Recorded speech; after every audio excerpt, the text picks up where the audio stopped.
बिस्मिल्लाहिर्रहमानिर्रहीम। स्टूडेंट, आज जो है वो हम रिलेटिव एटॉमिक मास जो है वो मालूम करना सीखेंगे कि रिलेटिव एटॉमिक मास जो है वो आइसोटॉप का कैसे मालूम किया जाता है। और उसके लिए जो टेक्निक यूज़ की जाती है वो है मैस स्पेक्ट्रोमीट्री। मैस स्पेक्ट्रोमीट्री के ज़रिए हम रिलेटिव एटॉमिक मास आइसोटॉप्स का मालूम करते हैं और इसके साथ उनकी जो परसेंटेज अबंडेंस होती है आइसोटॉप्स की, वो भी जो है वो हम इसके ज़रिए मालूम कर सकते हैं। अब मैस स्पेक्ट्रोमीट्री जो है वो क्या है? मैस स्पेक्ट्रोमीट्री जो है वो एक ऐसी टेक्निक है जिसमें मैस स्पेक्ट्रोमीटर इस्तेमाल किया जाता है। मैस स्पेक्ट्रोमीटर क्या है? Mass spectrometer is an instrument, एक ऐसा आला है which is used to measure the exact mass of different isotopes of an element, जिसमें आइसोटॉप्स जो एलिमेंट के होते हैं उनका एग्जैक्ट मैस जो है वो मालूम किया जाता है और उसके साथ उनकी जो रिलेटिव अबंडेंस है वो भी जो है वो मालूम की जाती है। अब यहाँ मैं आपको जो है वो इसकी जो है वो समरी जो है वो बताऊँगी कि मैस स्पेक्ट्रोमीटर जो है उसमें हम क्या करते हैं, आइसोटॉप्स का मास और रिलेटिव अबंडेंस जो आइसोटॉप्स की है वो जो है वो हम मालूम करते हैं। Exact mass and relative abundance of isotopes जो है वो हम मैस स्पेक्ट्रोमीटर के ज़रिए मालूम करते हैं और इस टेक्निक को बोलते हैं मैस स्पेक्ट्रोमीट्री। ठीक है।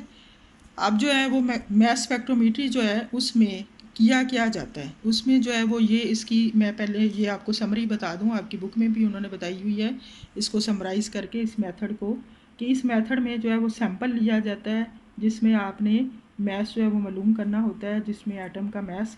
उस सैंपल को जो है वो सबसे पहले वेपराइज़ किया जाता है। वेपराइज़ का मतलब ये है कि उसको जो है वो आपने गैशियस फॉर्म में जो है वो चेंज करना है।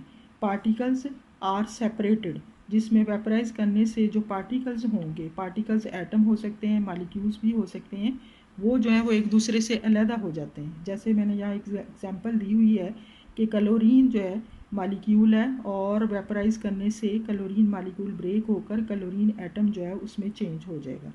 इसी तरह से वेपराइज करने के बाद दूसरा जो हम क्या कहते हैं, दूसरा जो इसका स्टेप है वो ये है कि ये जो एटम होते हैं या मालिक्यूल्स होते हैं जिनको वेपराइज किया जाता है, उनको जो है वो बाद दूसरे स्टेप में आयोनाइजेशन जो है उनकी की जाती है। पहला स्टेप है वेपराइजेशन, दूसरा है आयोनाइजेशन। आयोनाइजेशन का मतलब ये है कि जो एटम है उनको जो है वो आयंस में कन्वर्ट किया जाता है।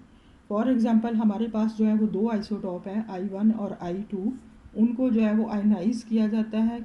आयनाइज मतलब ये कि उनको उनके ऊपर जो है वो इलेक्ट्रॉन की बीम या फिर एक्सरेज जो है वो पास की जाती हैं, जिससे ये जो एटम होते हैं वो आइंस में तब्दील हो जाते हैं। पॉजिटिव आइंस जो हैं ये बनाते हैं ये एटम जो होते हैं।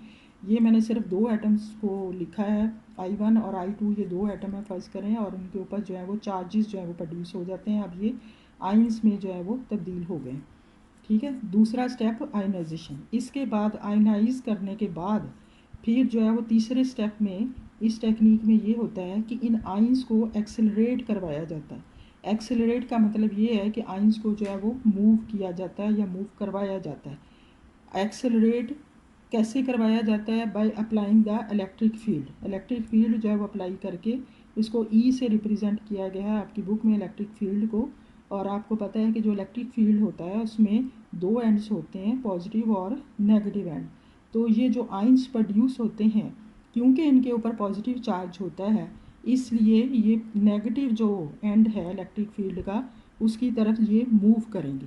यहाँ पर ये आइंस जो थे वो स्टेशनरी थे, यानी कि मूव नहीं कर रहे थे, लेकिन इलेक्ट्रिक एक्सेलरेटर में आकर ये आइंस जो है वो मूव करना शुरू कर देते हैं, because they are attracted towards the negative end of the electric field. Electric field में जब ये अट्रैक्ट होंगे तो देन ये मूव करेंगे, और मूव करने के इलेक्ट्रिक फील्ड में से गुजरने के बाद फिर इनको एक ऐसी प्लेट में से पास करवाया जाता है जिसके अंदर जो है वो बारीक सा सुराख होता है, होल होता है। जब ये आइंस जो हैं वो उस होल में से पास करते हैं तो फिर ये एक ही पाथवे में मूव करना जो है वो शुरू कर देते हैं एक दूसरे के आगे पीछे। ये देखें, पहले मैंने ये इस तरह से आइंस लिखे हुए हैं, फिर जो है वो जब इस प्लेट में से गुजरेंगे तो ये सीधे जो है वो मूव करना शुरू कर देंगे। यानी कि यहाँ पर आइंस की मूवमेंट जो है वो करवाई जाती है इस वाले जो है वो स्टेप में या इस वाले हिस्से में मास स्पेक्ट्रोमीटर की।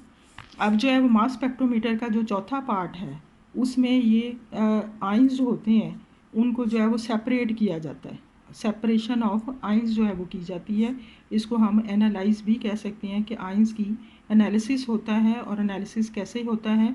Bye separating the ions. और मैं ये एनालिसिस जो है वो कैसे किया जाता है? By applying the magnetic field. Magnetic field जो है जब अप्लाई किया जाता है तो आइंस जो होते हैं वो एक दूसरे से अलहदा हो जाते हैं। अलहदा क्यों होते हैं? क्योंकि वो जो सैंपल है उसके अंदर आइंस जो हैं वो कोई एक तरह के आइंस नहीं होते हैं, बल्कि जो है वो डिफरेंट मास वाले आइंस जो हैं वो प्रेजेंट होते हैं। क्योंकि यहाँ पे हम आइसोटॉप्स का मास जो है वो मालूम करना चाह रहे हैं। तो आइसोटॉप्स ऐसे एटम एलिमेंट के जिनके मास जो हैं वो डिफरेंट होते हैं। अगर मास डिफरेंट है तो फिर जाहिर है आइंस के मास भी जो है वो डिफरेंट होंगे। तो डिफरेंट मास वाले आइंस जो हैं जब मैग्नेटिक फील्ड में से गुजरते हैं तो ये अपना रास्ता जो आइंस जब मैग्नेटिक फील्ड में से गुजरते हैं, डिफरेंट मास वाले आइंस जो है वो मैग्नेटिक फील्ड इनको जो है वो डिफरेंट तरीके से इन पर जो है वो अफेक्ट होता है। ये मैग्नेटिक फील्ड जो है मैंने वैसे शो किया है, नॉर्थ और साउथ पोल है इसका। जब ये आइंस जो है वो मैग्नेटिक फील्ड में से गुजरते हैं तो इनका जो रास्ता होता है वो चेंज हो जाता है। सीधे मूव नहीं करते बल्कि सर्कुलर पाथवे में जो है ये मूव करते हैं। अब यहाँ पर कुछ आइंस जो है उनका मास ज़्यादा है और कुछ का जो है वो कम है, क्योंकि ये आइसोटॉप्स हैं। तो जो आइंस जो हैं जिनके मास लेस होते हैं, लेस मास वाले आइसोटोप जो होते हैं वो ज़्यादा जो है वो सर्कुलर पाथवे में मूव करते हैं या ज़्यादा कर्व जो है वो करते हैं। और जिनके मास जो होते हैं वो ज़्यादा होते हैं वो जो है वो लेस जो है वो कर्व करते हैं। यानी कि जो मैग्नेटिक फील्ड है उनको अपनी तरफ जो है वो कम अट्रैक्ट करता है। और जो कम मास वाले आइसोटॉप्स होते हैं उनको मैग्नेटिक फील्ड ज़्यादा अपनी तरफ अट्रैक्ट करता है, इसलिए उनका जो कर्व है वो ज़्यादा बनता है। और ज़्यादा मास वाले जो आइसोटॉप हैं उनका जो कर्व होता है वो कम बनता है, यानी कि उनका रेडियस ज़्यादा होता है। और जो कम मास वाले होते हैं उनका रेडियस जो है वो कम होता है। अब ये जब मुख्तलिफ पाथवे में मूव करेंगे ग्रुप की शक्ल में, तो फिर ये जो है वो आगे जाके डिटेक्टर के ऊपर जो है इनको डिटेक्टर के ऊपर जो है वो गिराया जाता है। डिटेक्टर जो है वो इसको हम इलेक्ट्रोमीटर भी कहते हैं, क्योंकि ये आइंस जो है ये इलेक्ट्रोमीटर जो होता है दरअसल इन आइंस जो है इसकी इलेक्ट्रिसिटी या इसके करंट को जो है वो मेजर करता है। तो यहाँ पर ये जब डिफरेंट जगहों पर आकर गिरते हैं डिटेक्टर के ऊपर, तो फिर ये जो है वो हमें ये बताते हैं कि हर आइंस जो है वो कितना करंट जो है वो प्रोड्यूस कर रहा है। जितने ज़्यादा जो है वो आइंस एक ही मास वाले गिरेंगे उतना ही करंट जो है वो ज़्यादा प्रोड्यूस होगा। तो ये इसके जो है वो डिफरेंट स्टेप हैं, या आप ये कह लें कि मास स्पेक्ट्रोमीटर में ये डिफरेंट जो है वो क्या कहते हैं इसको प्रोसीजर जो हैं वो हैं जो कि मास स्पेक्ट्रोमीटर में होते हैं। और इसके ज़रिए जो है वो हम मास जो है वो मालूम करते हैं। एक दफ़ा फिर जो है वो देख लें कि पहले सैंपल को वेपराइज़ किया जाता है, वेपराइज़ करके सैंपल जो है वो मास स्पेक्ट्रोमीटर के अंदर जो है वो पास किया जाता है। अब मास वो जो सैंपल होता है वो उस स्पेक्ट्रोमीटर के अंदर जाकर उसकी आयनाइजेशन करवाई जाती है by passing the electric beam, और by passing the X rays, और by passing the alpha particles through the sample. Ionization करने के बाद एटम जो है वो आइंस में तब्दील हो जाते हैं, और आइंस में तब्दील होने के बाद फिर इनको इलेक्ट्रिक फील्ड में से जो है वो पास किया जाता है, जिसकी वजह से ये आइंस जो है वो मूव करते हैं। जब ये आइंस मूव करना शुरू कर देते हैं फिर इन आइंस को एनालाइज किया जाता है। ये देखा जाता है कि इसमें किस टाइप के जो है वो आइंस प्रेजेंट हैं। आइंस जो है वो अलग-अलग जो है वो होते हैं यहाँ पे जाके, और ये जो चार्ज पार्टिकल्स हैं वो अपना रास्ता जो है वो तब्दील कर लेते हैं मैग्नेटिक फील्ड में गुजरने के बाद। ज़्यादा मास वाले जो पार्टिकल्स हैं या जो आइंस होते हैं उनको इलेक्ट्रिक फील्ड जो है वो अपनी तरफ ज़्यादा अट्रैक्ट करता है। और जो जिनका मास जो होता है वो कम होता है उनको इलेक्ट्रिक फील्ड अपनी तरफ मैग्नेटिक फील्ड ज़्यादा अट्रैक्ट करता है, और जिनका मास जो होता है वो ज़्यादा होता है उनको मैग्नेटिक फील्ड कम जो है वो अट्रैक्ट करता है, जिसकी वजह से ये सर्कुलर पाथवे में मूव करना शुरू कर देते हैं। और वहाँ से ये फिर इनके आगे जो है लास्ट वाला जो पोर्शन है वो डिटेक्टर का है। डिटेक्टर जो है वो इलेक्ट्रोमीटर भी कहलाता है। यहाँ पर जब ये आइंस पर गिरते हैं मुख्तलिफ़ जगहों पर, और मुख्तलिफ़ जगहों पर ये करंट जो है वो प्रोड्यूस करते हैं, और उस करंट को मेजर करने के बाद इनका मास और उनकी रिलेटिव अबंडेंस जो है वो मालूम कर ली जाती है। तो ये आप लोगों ने इसकी समरी जो है वो मैंने आज पढ़ाई है।